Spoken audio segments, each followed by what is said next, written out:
آية قصيرة إذا قرأتها أمام العدو أصبح مثل القط يخافك ويهابك.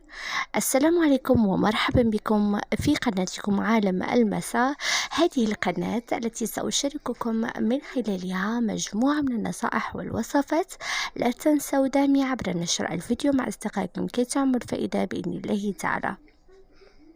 فضلا وليس أمرا اكتبوا في تعليق اللهم صل وسلم وبارك على سيدنا محمد. اكتبوها في تعليق واضغطوا على زر أعجبني كي أعرف كم من واحد صلى معنا على النبي عليه الصلاة والسلام.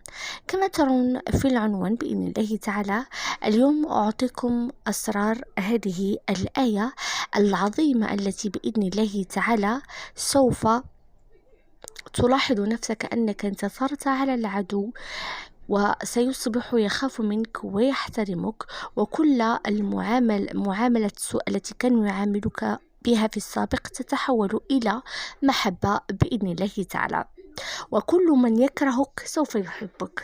هذه الآية الكريمة بإذن الله من سورة النحل.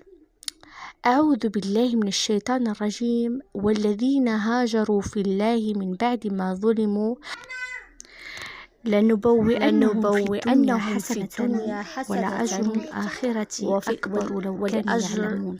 صدق الله العظيم.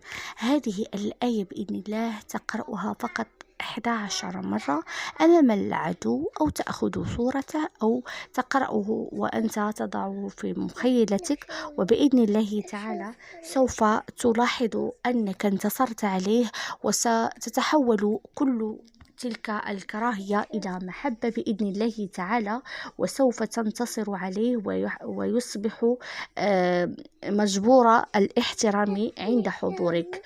هذه الآية تجعله مثل القط يخاف من الناس يخافك أنت.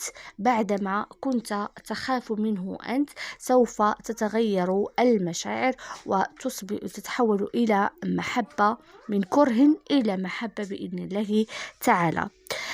هذه الآية الكريمة سبحان الله فور قراءتك سوف تلاحظ أن العدو انتصرت عليه انتصارا تاما بإذن الله. إلى اللقاء.